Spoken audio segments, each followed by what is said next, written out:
ஒரு மனுஷன் உசுரோட இருக்கும்போது அவனை கண்டுக்கிறதே கிடையாது. கழுதையிலையும் கேவலமா நம்ம பார்ப்போம்.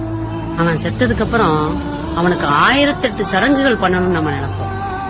அது எல்லாமே அவன் ஏத்துக்குவான்னு நினைக்கிறீங்களா? இந்த சடங்கை பண்றதுனால நம்மளுக்கு மன திருப்தி கிடைக்கும்னு நினைக்கிறீங்களா?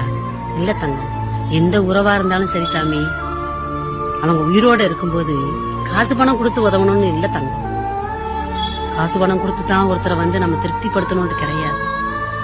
எவ்வளவு ஒரு கஷ்டத்துல இருந்தாலும், எவ்வளவு ஒரு துன்பத்துல இருந்தாலும் நீங்க ஆறுதலா 4 வார்த்தை பேசி பாருங்களேன். கொஞ்சம் அவங்க கிட்ட சிரிச்சு பேசி பாருங்க தங்கம். உண்மையிலேயே அது மாதிரி அவங்களுக்கு ஆறுதல் எதுவுமே கிடையாது தங்கம். இந்த உலகத்துல பணத்தால எல்லாத்தையுமே வாங்கிடலாம் நினைக்கிறாங்க. உண்மையிலே சொல்றேன், பணத்தால சில உறவை விலைக்கு வாங்கலாம். உறவுக்குள்ள இருக்கிற அந்த உரிமையை விலைக்கு வாங்க முடியாது தங்கம். இருக்கிறது கொஞ்ச காலம் சாமி. அன்பு, பாசம், புன்னகை இத பூரா பரிசா கொடுத்துட்டு போவோமே தங்கம். உறவுங்கிறது ஒரு புத்தகம் தங்கம், தவறுங்கிறது ஒரு பக்கம். ஒரு பக்கத்துக்காண்டி ஒரு புத்தகத்தை வீணாக்கிறாங்க சாமி.